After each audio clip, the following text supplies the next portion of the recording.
All right, recording is started. So the June 16th meeting of the FAC has begun. Give me 1 second to catch up with myself because everything has moved. Oh, okay. So we are on. Okay, I got it. We're on the website twice, so I'm looking for our agenda. I'm like, why do I keep coming up with the wrong thing? Let's begin. Uh-oh. Lois, my apologies. Committee, my apologies. I don't think we shared the minutes with the group. It has been a crazy month. Well, we can hold off and Okay, let's put that off till next month. Yeah. Okay. Let's approve the agenda. Could you put the agenda up? I just Sure. have the agenda for the joint meeting. Sure. Just try not to judge my cluttered desktop. Share. There we go. Can you see it? Yeah, can you make it bigger? Sure. And it's a lot to do in an hour, but we can see where we get. I'll move to approve the agenda. Okay. Second? Second. Okay. Anyone have any modifications or additions? All right, any opposed? Abstentions? Okay, I think we're good to go. All right, so let's get right into it. The list of questions that we submitted to the administration in advance of the joint meeting is here. And actually, maybe I'll share that. Do you see it? I feel like they've been very quiet since the session ended. There's not a lot of indication, and this is something I feel like we could have asked today, but I don't think we're going to get any answers until next week. I didn't share with the group that Ben emailed the board and me and David last night. He responded to my email to the entire board that contained these questions and basically said like a lot of this is what he's preparing for the finance committee meeting next week, that he didn't have all the information available, that he didn't want to talk about mitigation plans until they were final.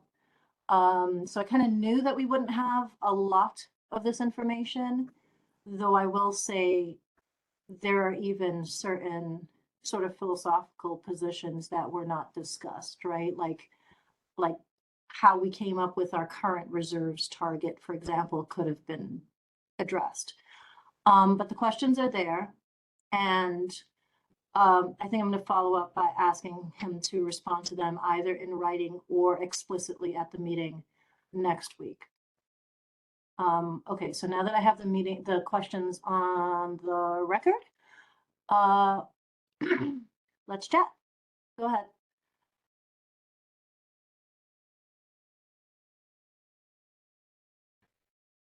Well, for my 2 cents, let me start off. Ben did what Ben does at the meeting, which is a PowerPoint based on spreadsheets. And, it was helpful, I think, for everybody to see the numbers. Clearly, for FY24, it's better than initially planned, and for FY25, it's still deficient. As to all the questions that Colina asked, all of those which deal with actually, are they prepared to have a single community college in 2 weeks? Those went unanswered. And probably it's not even Ben Barnes' job to answer that. It's other people, because they have a whole executive of the CSCC now. And so I think, we need to address that to Meduco, and I know that you did. I just don't understand how, with 2 weeks to go, it's not an issue that they consider worth mentioning. We're the ones who brought it up. But that's my 2 cents. Yeah, I found that I mean, I knew that that was going to happen, but actually being there and being about to conclude the meeting and realizing that simultaneously fifth largest, community college in the country is being launched and we have 0 words to say about it is really crazy. And, I had addressed the questions because the questions were more general, not the specific ones in this set of questions. They were just about the responsibility of where we are, and they were addressed to the board. Ben, in his response, did say he would leave those to President Chang, because like you say, they're not properly his kinds of questions. Lois? Well, I just want to remind people that they had 0 to say about the financial issues in their progress report to Netchi. It was all wine and roses. So why would we expect them to say anything now to us? Yeah. Yeah. Yeah. I struggle with my wording. And notice also, they didn't inform anybody of that June 1st Netchi report. And most of it is, I mean, it doesn't match our experience, that's for sure. Did you all see the most recent sort of refutation? I think I included it. Did I include it on the agenda?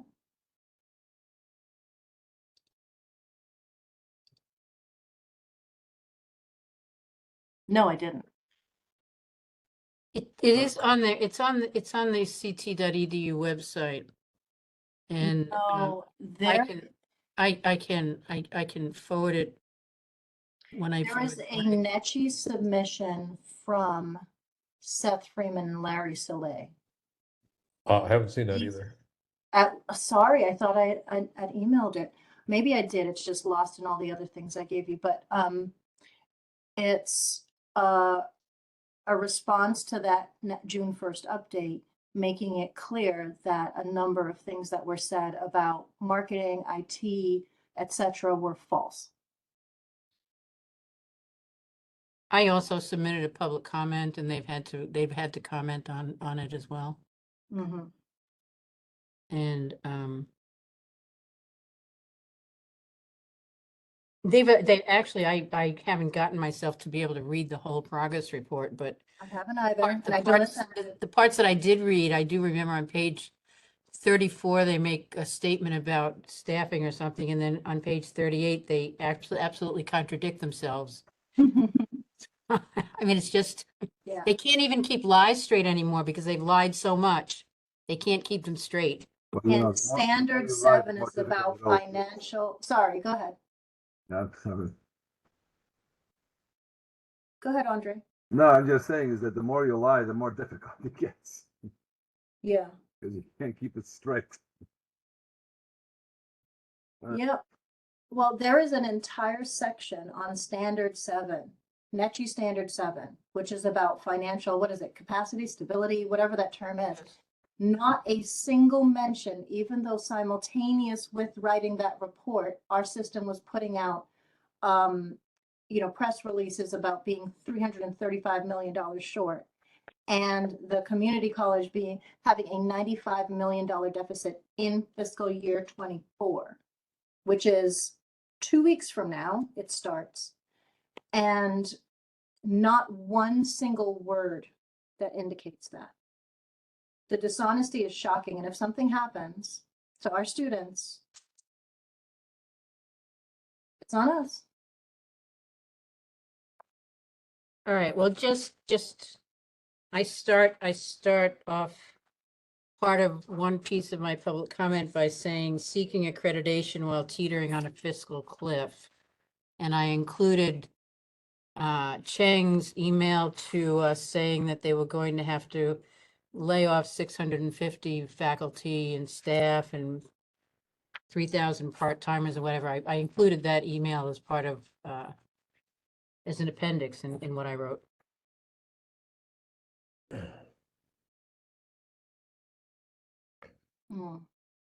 Anyone else thoughts about the joint meeting? I'm hoping next time we have it, we're all in person and there's more organic conversation. I kind of feel like the feeling in the room, and if Brendan feels this too, was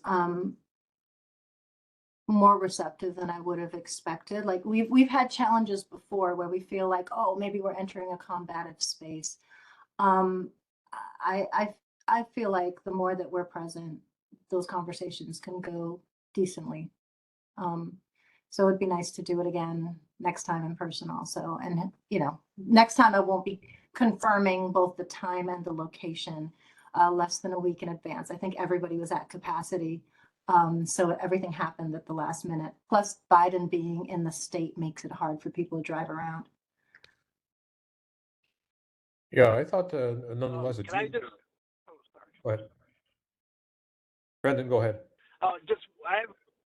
Just one brief comment, and I apologize. I'll be on WebEx in a second, but one thing I did want to note was the absence of CSCU 2030 in Ben's slides. You know, that I think almost every time we've had financial numbers presented, that plan has been there. This may be one of the first times it's sort of disappeared. That may help us in terms of trying to get to a point where our deficit, quote unquote, calculations are based upon actual like payroll and stuff rather than, you know, rainbows and gumdrops or whatever that plan was. So I just wanted to put that out there, though. I didn't see it anywhere in his presentation. And so we may not be talking about it much more going forward. Good riddance to that. Yeah, I'm sorry I wasn't able to be there in person. I'm here out in Iowa City for a conference for which I'm the chair. But that said, and the dates were changed, and all of a sudden it was in conflict with the June 16 joint meeting. But I agree with Kalina that it's really helpful to go and see in person and to meet in person, because a lot of what gets done is, you know, yes, it's based on policy, but it's also based on persons and interpersonal relations. And I think that's just the way the world works. We have been now through nearly 3 years of remote meetings. The advantage is, of course, if you can't be physically present like me today, you can nonetheless attend remotely. But it also means that the kind of dynamic that's generated in the meetings and the follow-up which can occur after the meeting ends is quite limited. Whereas I think Kalina did a really good job today, both in terms of presenting a general and, may I say, quite philosophical framework, but at the same time also engaging some of the people there. It's the conversations after a meeting which sometimes are just as important as what you say during the meeting. Yeah. And that's something that I think we need to take into account. As far as the progress report to NESHE, I looked at the CT state transition plan, and it's amazing. I've never seen a strategic plan, and I've been involved in doing them at the university. I'm sort of skeptical about strategic plans when they have more than 3 or 4 things you plan to do in the next 3 to 4 years. But that said, this one is remarkable for not having a single numerical objective, not a single one. There is no way you could assess this strategic plan because it's all, you know, wishful statements or, you know, promises with at most, you know, spring 2023 or fall 2024, etc. So it's obviously been prepared by, you know, the old guard, as it were. And that's, you know, a consideration that we need to take into account. There has been a transition in leadership at the board and at the CSCU level, and for that matter, at the level of CSCC. But there's a lot of stuff which is legacy. Yeah. Well, at least we have moved past the colored boxes, at least with the strategic plan. Are we at that level yet? Is there pros as opposed to colored boxes? I like the colored boxes. It was more appealing aesthetically. This is really a rather, I mean, it's you know, you might say it's you know, all these benchmarks, but none of the benchmarks have an actual numerical objective. I mean, I'm not a great fan of just quantity and only quantity, but certainly quantity has to be there. And there's no way to assess this strategic plan for its success or failure or whatever. It's just something they wrote up in order to meet a box on the NESHE checklist. You have to have a strategic plan. Here's one. Yeah. So how this thing is going to be opened in 2 weeks, I don't know. But I think that we need to insist, firstly, that they give us a guarantee of continuing campuses at the current locations at approximately the level of services that are currently being offered. And secondly, I don't think that they should be relinquishing the accreditations of the 12 individual colleges. Now, I'm not a legal expert on this, Yeah. but it doesn't seem to me necessarily that having CSCC accredited as sort of the governing body for the 12 community colleges or constituent units, as the case may be, necessarily means that you have to give up the accreditations, and that should be looked into by someone, more astute on the ins and outs of accreditation law than I am. Yeah, I mean, it seems cumbersome and it's probably an expense, not a huge expense, but an expense. But the fact is, like the losing those accreditations makes it so that it is really, really hard to get a sense of like the level of state services that we're actually providing at each of these locations, right? Like the real benefit, so-called benefit of the consolidation is that you can turn one of these campuses into like a gym, and still maintain that it continues to exist because it doesn't have to meet accreditation standards. So I think you're right, David, like without some other oversight process to kind of assess this, that might be the only way.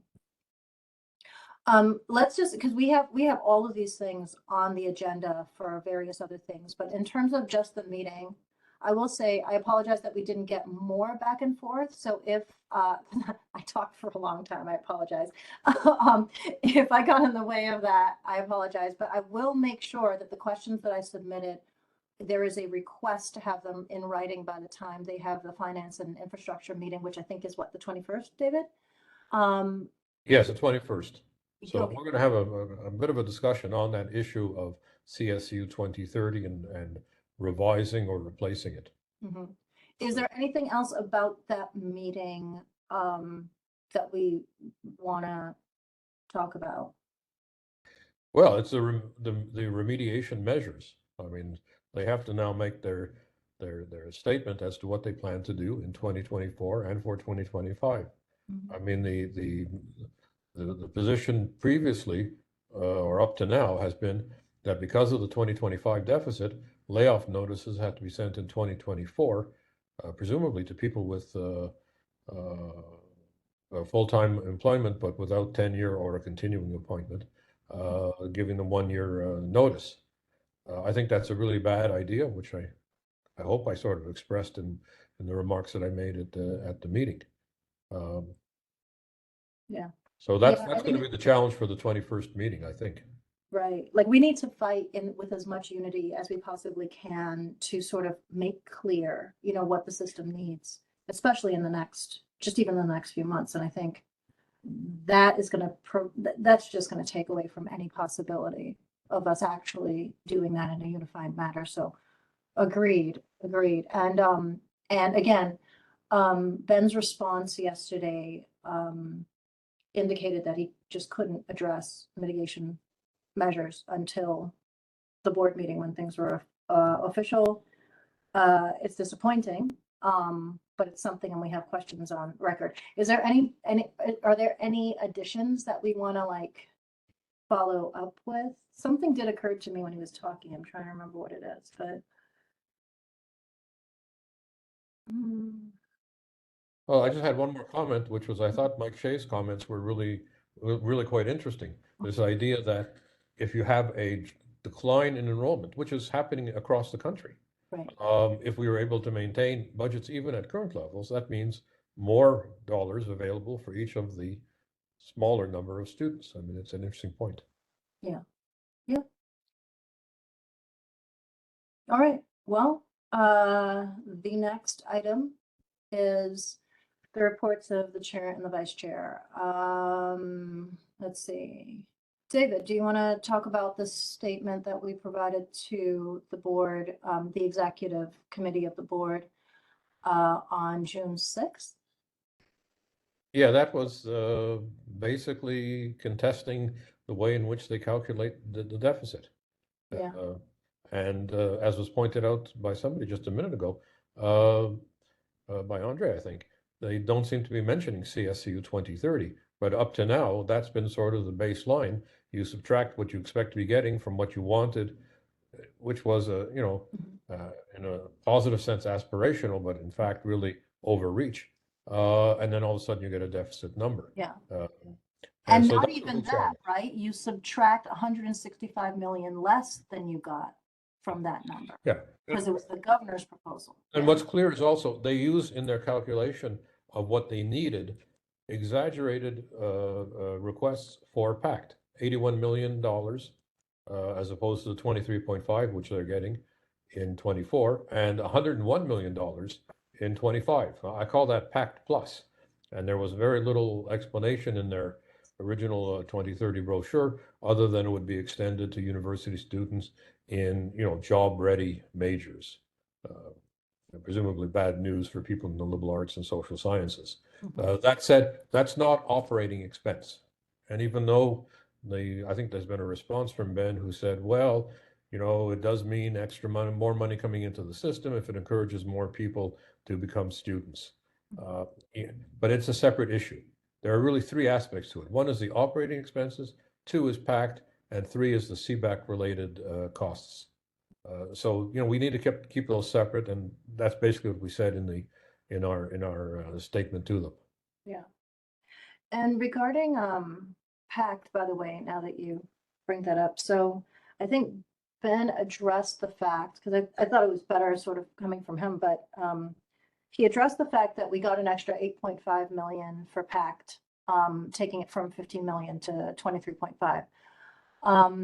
But it came out of Roberta Willis funds, which, because it's for the community colleges, that's actually kind of a good thing, because I think we have trouble, because of the way Roberta Willis is structured, the community colleges have trouble making use of Roberta Willis funds. So while it's not new money, it is money that we can actually use for once. So it is a benefit. Though I wonder if we lose anything else. Another aspect of that is, I want to say it's like section 137, 138, because I think that's in my head.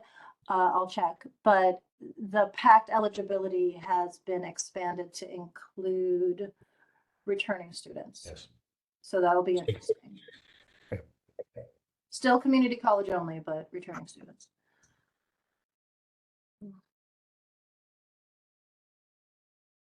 Okay. So the response from Ben Barnes is on there. David and I both followed up separately with him. Won't bore you with that. You know the punchlines. Is that it for you, David? That's it for me. I mean, I'll give a full report next time around on the June 21st meeting, but that'll come up again at the June 28th board meeting. Okay. All right. I'll talk about the questions in the follow-up for the May 12th meeting. So that was when we met with CT State leadership. They invited us many times to send them the questions we had prepared. But if you remember, we had invited Dr. Maduko, not the vice presidents. We found out the afternoon before they were showing up. So we restructured our list of concerns so that these vice presidents could actually answer the questions. So we did deliver the questions to them in writing after the meeting, not before. So the link to those questions is there. They have yet to as much as acknowledge receipt of the email containing the questions. But I will say that there was a response, right? Because I sent the questions on the 17th, and on the 18th was the criminal complaint, right? So that's about as much response as we got. Was a vice president from CT State filing a criminal complaint against a member of our committee 5 weeks after he used a metaphor at our meeting. So there's that. So we can transition to that topic at this point. I kick it to you all.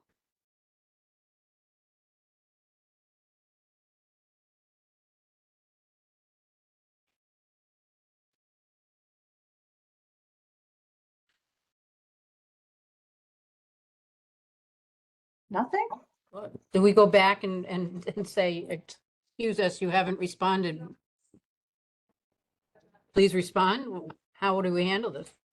Yeah, I mean, I intend to. What I actually think we need to do, and I just feel like there were so many things to, I mean, God, we're inundated with stuff. It's a full-time job to keep up with all of the crazy things. There's the budget and the session and the opening of a brand new college and the fact that all of our colleges are falling apart as we speak, and we can barely keep our heads above water.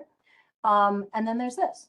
It's like, so I think something very, I think that Brendan responded to us all with some thoughts about what this kind of action represents, and I resonate with that a lot. And I think that those need to be incorporated into a formal statement from this body about what happened, because it's not just, you know, it represents an obstruction of our statutory responsibility to advise the board.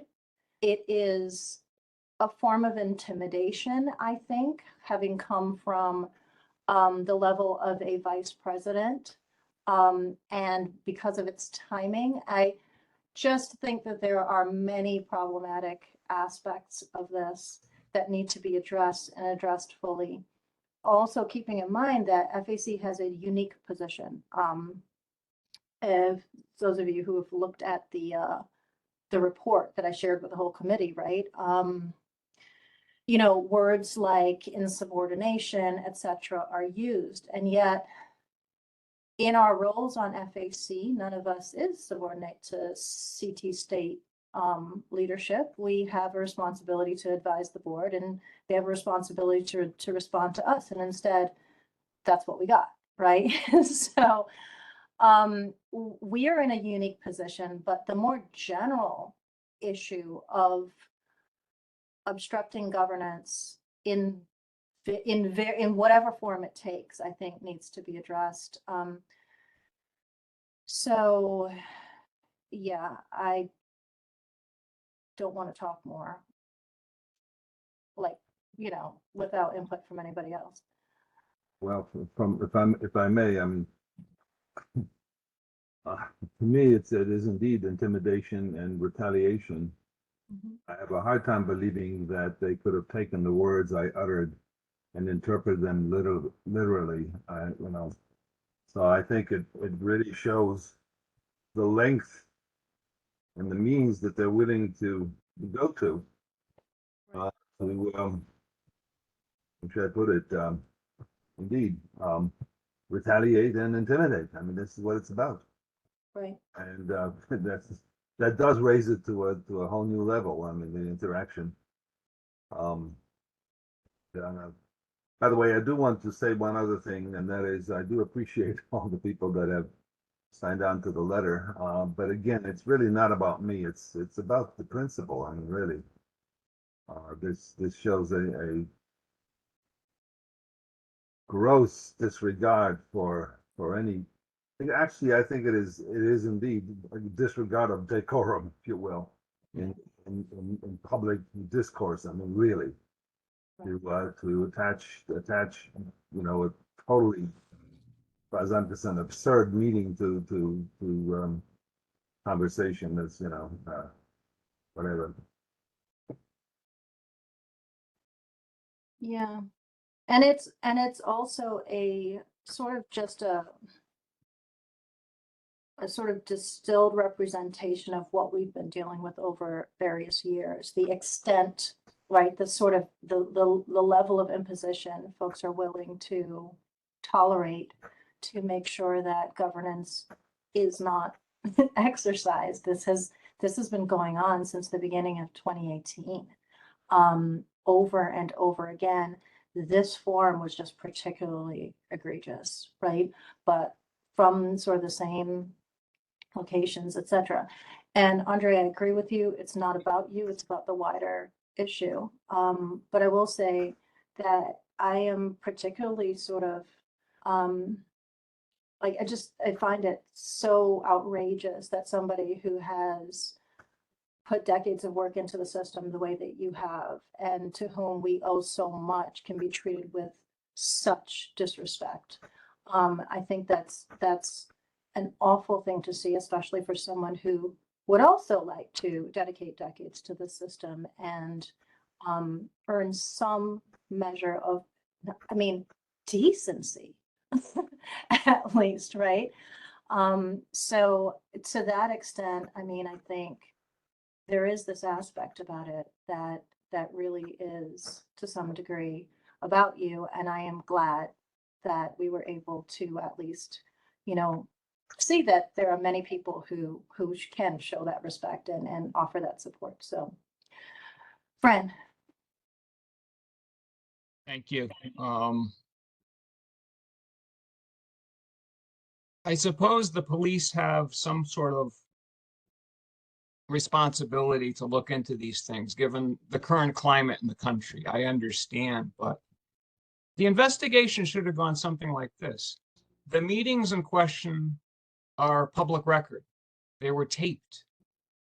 All the police had to do is listen to the meetings and dismiss this out of hand as nonsensical, as frivolous. Why did it go any farther than that? I can't imagine that the police do not have discretion how to act in these cases. And ditto system office when it comes to the administrative investigation. They have discretion. And if you look at their own protocol, they also have discretion to proceed formally or informally. So why have they taken this hard stand? Well, I think we know the answer to that. This is something that's going to end up in a lawsuit. And I think that has to be impressed on the board. They're facing a lawsuit, maybe not in Andre's particular case, but if they keep pushing down this road, they're going to have a lawsuit and they're going to lose it. And it's going to be really, really bad. It's not going to look good for them.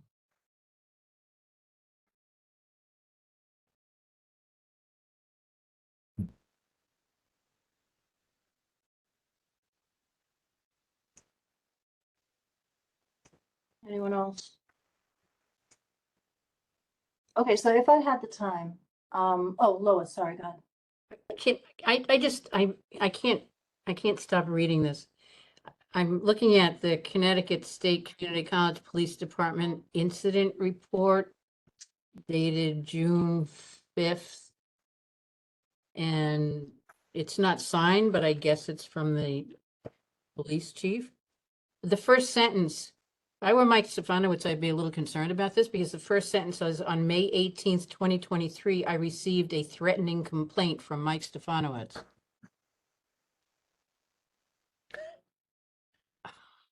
He received a threatening. Is that grounds for, is that grounds for, In other words, he was being threatened. he received, the police chief received a threatening complaint from Michael Stefanowicz. Maybe that was just a mistake. Or maybe it is what it is. And maybe we can interpret it. I didn't catch that, you know. I mean, look, I so much of our system is being turned against itself. Like, I assume that the function of this police chief is to protect us.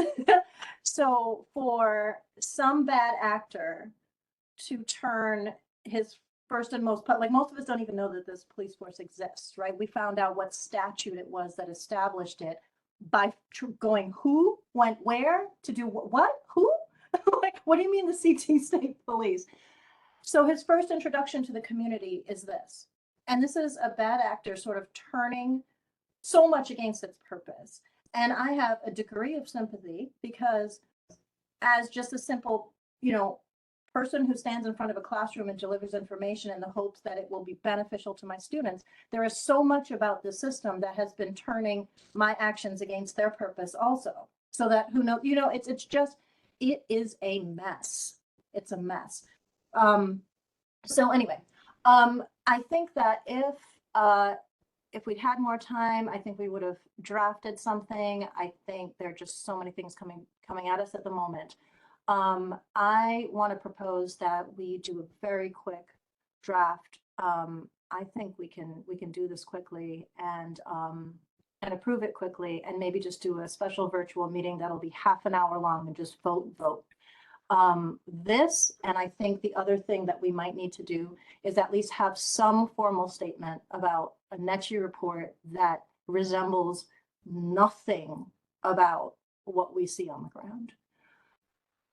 It cannot be comprehensive. It will not be like the last official one that came from FAC that was like a couple hundred pages long or something. It's just, it doesn't warrant that attention. Like you said, Lois, like reading it is a waste of time. I will not do it to myself. It is, no, it would be abusive. But at least noting some really blatant things, like how do you address standard 7 without mentioning what the system has been saying is true, like which of the stories is true, I think is something that at least has to be said, because we have a certain level of responsibility. So if that sounds good to folks, just, you know, I'll send out an email later to see who's interested in just getting that draft together, and we'll do that. Does that sound good? Okay. All right. Could I ask, because we have people from various community colleges here, what is happening on the community colleges in preparation for the one community college?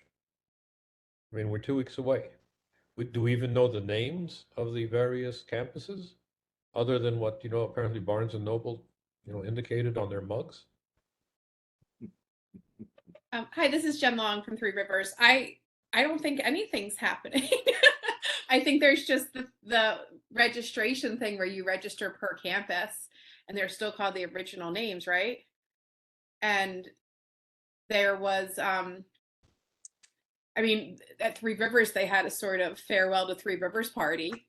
But other than that, I think it's just control of the schedule sort of got, I mean, I think you know, there's a normal process of requesting your classes, but I think the system office is now in charge of putting them on the schedule, and the schedule is a disaster, as you know. So I don't think much of anything is my response. I'm wearing my Gateway t-shirt today, and there are no more Gateway t-shirts at the bookstore. There are CT State t-shirts at the bookstore. So that's as much as I could tell you.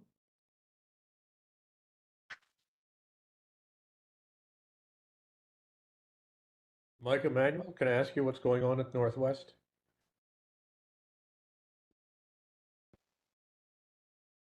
I think it's pretty much what everybody else said. It's kind of steady as she goes type of deal. We don't see too much change per se. We have our challenges, like I said in past meetings, GPAs, the schedules, the degree works issues and things like that.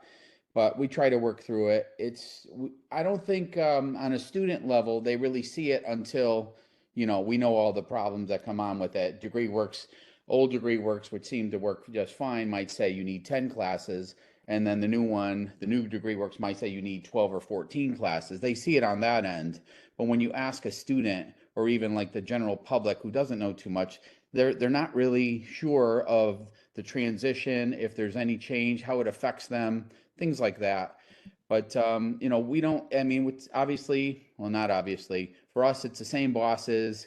We're going to get these, I forgot what they're called, associate deans or discipline deans. Ours, I think, is being hired or was hired. And so there's going to be change with that. But other than that, I still report to a dean. I still collaborate with my other faculty members and staff. There might be shortcomings with IT, things like that. But other than that, we don't see a huge change in my thought process. Thanks. Speaking of which, we all read the IT letter.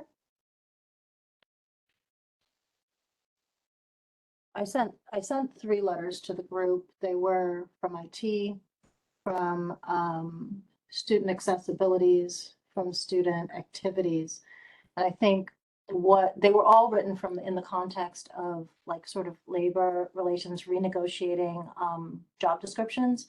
But I think what was revealed in those three, because you brought up, Mike, IT sort of struggles, is that each of these areas, and these are all areas that it was thought would be sort of simple to do consolidation of back office type stuff, or having a sort of shared service model. It seems evident that there wasn't an adequate understanding of what those job descriptions should be, what compensation should be, etc. Which is of a lot of concern, because we already think that we're in a certain kind of hole, and then they're telling us we underestimated. And IT's message was that I wish I had the exact wording in front of me, but basically like there is an imminent crisis that we need to be worried about, and we are grossly understaffed, etc. So all of those things are kind of just floating in the air, right? We are feeling them, but having the folks who are in those areas attest to them is important, right? So those things exist. I have a question about enrollment, because at our last meeting, the folks told us that enrollment is right where we need it to be. But I feel like at each of our campuses, we don't think so. Anyone know stuff about their own enrollments?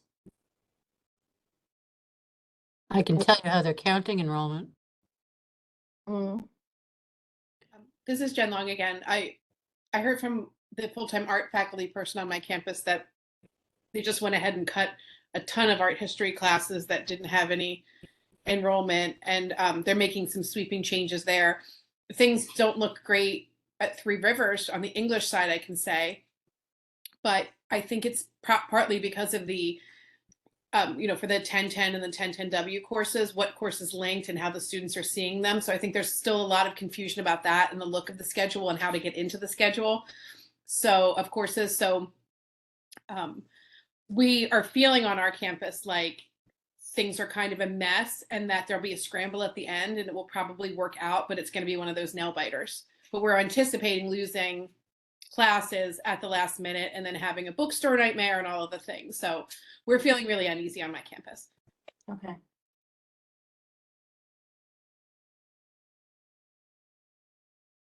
Enrollment is one of the questions that we asked Ben to answer. And he had two charts for us this time, right?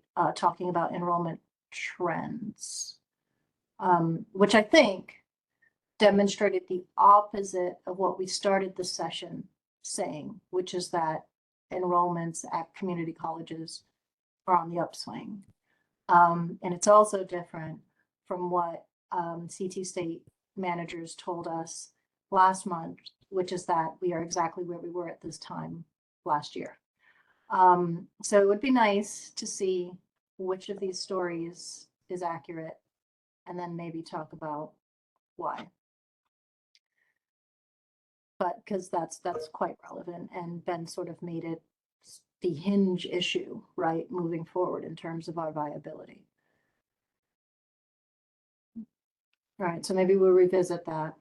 Because like you said, Lois, we suspect that some of those calculations are a bit screwy. Oh, they are. I know they are. Yeah.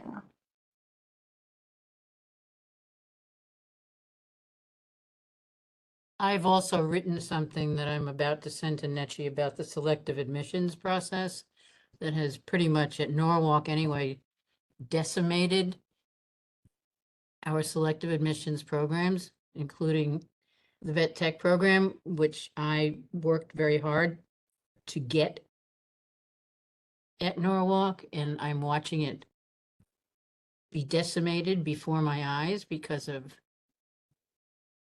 their insane policies and decisions.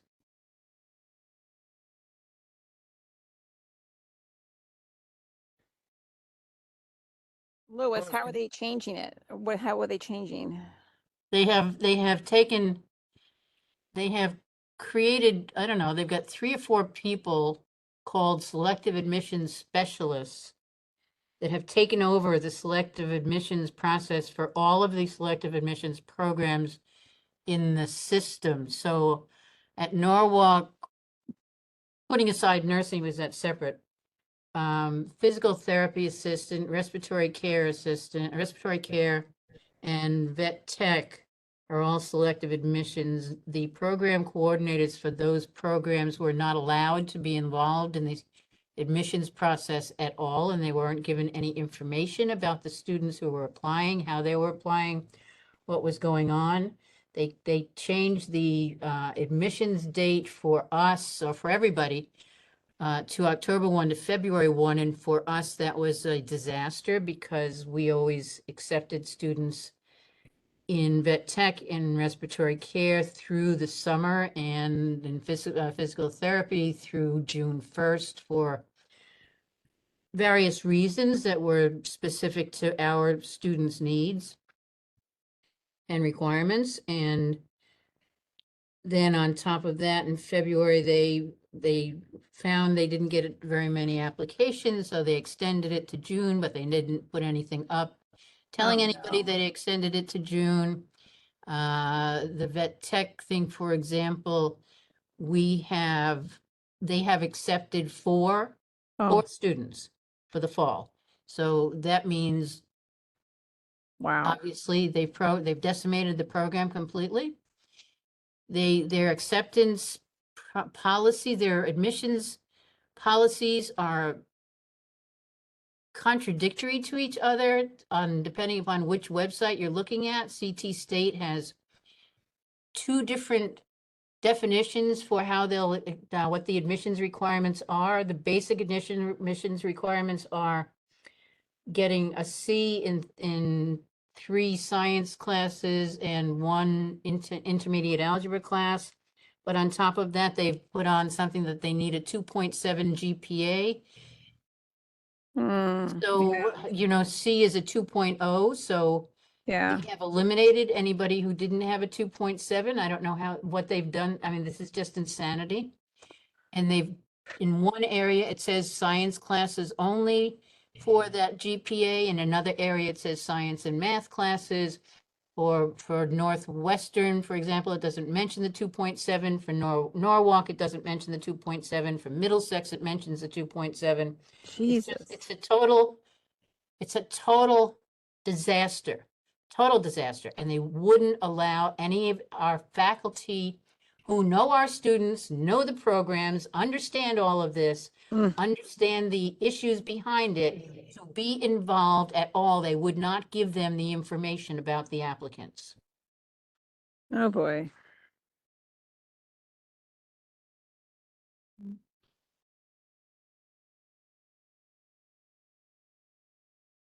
So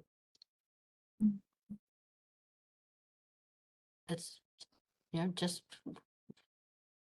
I had brought that up in the initial public comment I sent in May, but I've gotten more detail now. The chair of the science department where the vet tech program lives, and I worked on this for the last couple of days to figure out what was going on. So I've written something that I will be sending to Netchi just as an expansion on what's going on with the selective admissions issues. Mess. I mean, I don't know who in there, in what planet, what world they would actively say that the faculty who teach in those programs and who are the coordinators for those programs would absolutely not be involved at all in the application process for these students. Wow. It's so discouraging. Yeah. Yeah, I'm watching, as I said, I'm watching something that I worked hard to get here, just being decimated completely and thrown out the window. Absolutely. So much of that. Okay.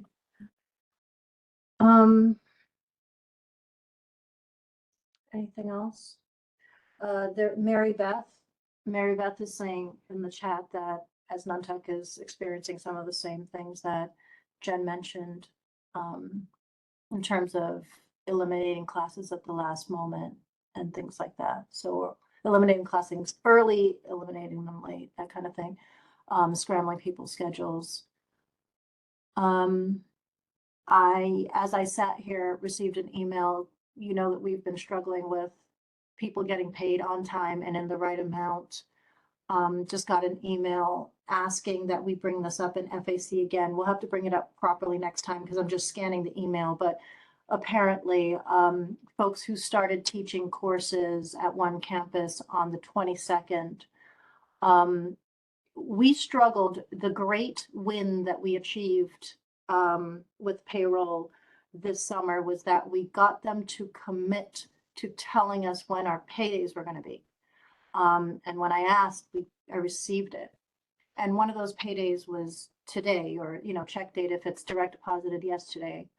Apparently, a good group of people did not get their paychecks yesterday and were only notified yesterday that they won't get paid until June 30th for a course they started teaching on May 22nd and will have completed teaching before June 30th, I'm sure. So we're still in that mess. I'm one of those. I was just wondering whether that's just, you know, why that was the case. Maybe they're anticipating getting rid of me anyway. No, you got a lot of company apparently. Excuse me, but shouldn't this be brought somewhere? This is illegal. It is Yes, It's illegal. absolutely illegal. Yeah. And it is this, it's just how things run now. I mean, the level of achievement I felt from just getting a schedule for when we could expect to get paid. And that was after a couple of months of folks not getting an answer. And then I asked and I got it immediately. And I was like, hey, look at this. Things have come a long way. But that was more misleading, probably more painful than not for the folks who didn't get paid when they were expecting to get paid. Well, that's the difference between theory and practice. Yeah. Brendan. Just on a somewhat related question, there's been a lot of university discussion about confusion over pandemic pay. I don't know that I've heard anything about that on the community college side. Essentially, we've been told that they can't figure out it. They have no way of figuring out if faculty have earned pandemic pay because we don't keep track of our hours. And so we have not been uploaded to this website where you can confirm your eligibility and that sort of thing. And they have to work that out later this summer. I don't know why other agencies were able to work this out somehow. I mean, but in any event, I'm curious about on the community college side of things where that is. Anyone know? I mean, I know that there was an email from the union sometime recently that mentioned something about pandemic pay, but I don't think it was detailed. And I didn't really, I just scanned it. Obviously, we don't deserve it. Well, I mean, we've always had this interesting issue of filling out fictional timesheets because that's just the way they process it, right? So they should just use those. 35 hours. Let's go.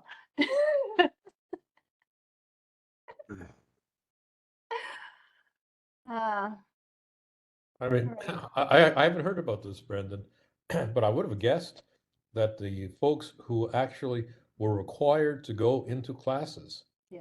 during the spring 2020, when the pandemic was at its height, right? Most of us at the university level went to remote learning, but a number of people either volunteered or in the cases of some part-timers were required to go in, and that was a definite risk. I would certainly see that those people, I wouldn't consider myself eligible, but I would certainly consider that those people might well be eligible. And they do know how many hours they did because they know who are the people who taught in class, in person, at the height of the pandemic. Maybe the managers are more eligible than faculty. Well, the managers were only in contact with each other. The faculty were in contact with actual people from the general public, i.e. their students. but that's a minor point. We probably have a good number of adjuncts who could really use that. Hmm? But I mean, we can translate a credit hour to a on-ground hour and figure it out, right?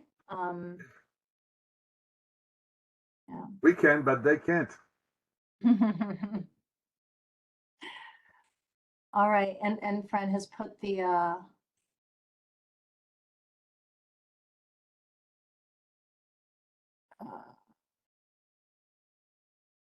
okay. Fran has put the pandemic pay calculator in the chat. All right, so we kind of just like hit all the topics and whatnot. And we had no action items. I feel like we should have action items. There's just a lot going on. Are folks up for like a super quick, just approve some documents, possible meeting next week? Okay, I can send out a poll for when we can just log on, vote. I think that's appropriate, Kalina, because it's the week before the CSCC is supposed to Yeah, be fully accredited and open for business. yeah, And maybe one thing that I could ask is that various people, send to you, a brief report, like what was done, Mike Emanuel and Carmen and others. What's going on at the different community colleges? mhm, That would kind of be helpful. yeah. Or concerns or whatever. I think that our response to NETRI can be, I don't think we can vote electronically, Jen, because we are public meeting status and there has to be access. So any action we take has to be accessible to the public. So that's why we have to at least log on, have that link accessible and then log back off. So we'll do that, but okay, great. But yeah, I think the NETCHI report should be concise because going point by point would be pointless, if that works as a sentence.